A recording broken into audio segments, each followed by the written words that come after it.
Hi விவோஸ் அனைவருக்கும் வணக்கம்.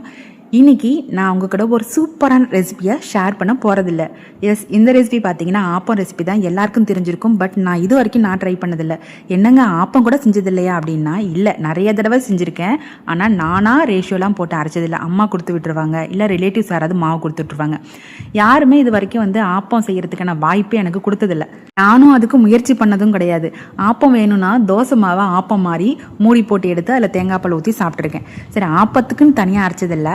சரி, அம்மா கிட்ட ரேஷியோ கேட்டு அரைக்கலாம்ட்டு முதல் நாள் நைட்டு ஊற வச்சுட்டு நைட்டு ஒரு 9 மணிக்கு மேலே தான் மாவு அரைச்சேன். கொஞ்சம் தானே அப்படின்னு சொல்லிட்டு, அதாவது 3 டம்ளர் பச்சரிசி சேர்த்துக்கிட்டேன்.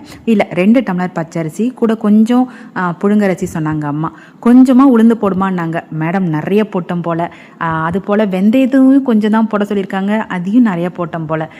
தோசை ஊற்றுனா ஆப்பம் ஊற்றுனா வெந்தய வாசனை வருது. ஐயோ, வெந்தயம் ரொம்ப சேர்த்தா கசக்குமே அப்படின்னு நினச்சேன். சரி, ஃபஸ்ட்டு ஊற்றும் போது எனக்கு ஒரு மாதிரி இப்படி தான் இருக்குமாங்கிற மாதிரி டவுட் ஆகிடுச்சு. ஒரு மாதிரி எல்லோயிஷாக இருந்துச்சு. பட் ஒட்டாமல் நல்லா தான் வந்துச்சு. சரி, ஓகே, இதுதான் ஆப்பம் அப்படின்னு சொல்லிட்டு அந்த ஓட்டையாக வந்தால் தான் ஆப்பம் சூப்பர்னு சொல்லுவாங்க. எனக்கு வரல. அப்புறம் 2 ஹவர்ஸ் மறுபடியும் வச்சுருந்து ஒரு 10 மணிக்கு மேலே ஊற்றுனேன். நல்லா வந்துருந்துச்சு. சரி, இது ஃபஸ்ட்டு என் பையனுக்கு செஞ்ச தோசை, அதனால தான் இந்த ஓட்டெல்லாம் இல்லை அதில். அப்புறமா தேங்காய் பால் ஊற்றி சாப்பிட்டேன். நல்லா தான் இருக்குது.